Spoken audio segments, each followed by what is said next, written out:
Why are immigrants being put in torture cages if immigration detention is supposed to be non-punitive? So this is from DHS's own website. Immigration detention is non-punitive, but Amnesty International released a report that says immigrants in Alligator, Alcatraz are being put in a 2-foot by 2-foot torture cage. The men interviewed by Amnesty International told the organization about the box, described as a 2 by 2 foot cage-like structure located outside in the yard of Alligator, Alcatraz. Individuals were put in the box for punishment with their hands and feet shackled and attached to restraints on the ground. They are unable to sit down or move positions and are forced to remain there for hours in the heat with hardly any water or protection from the sun, heat, and insects. People ended up in the box just for asking the guards for anything. I saw a guy who was put in it for an entire day. That reminds me of the kinds of torture that Japanese soldiers would put their prisoners of war through in the Pacific Theater during World War II. At Chrome Detention in Miami, a for-profit center, Amnesty International staffers witnessed a guard violently slam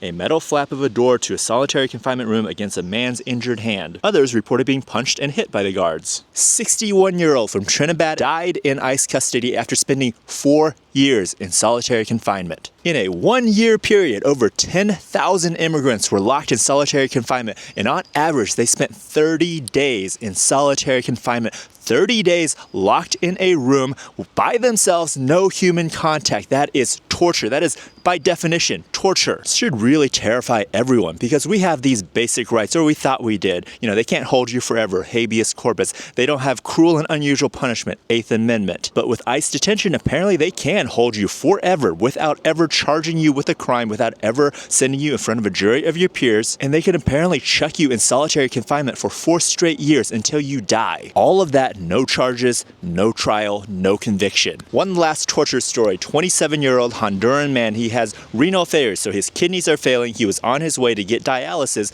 when ICE picked him up in Charlotte. So the man was writhing in pain, bloated, because his body is full of toxins that have not been filtered out, because without your kidneys and without dialysis, you just die. You bloat up, you die from the toxins that aren't released from your bloodstream. So they literally tortured this man and threatened to let him die, because without dialysis, you die in a matter of days. So of course he signed the deportation paperwork because he didn't want to die in agony. This is what our government is doing to hundreds of thousands of immigrants right now. So please share this video, and you can visit this link for ways that you can help.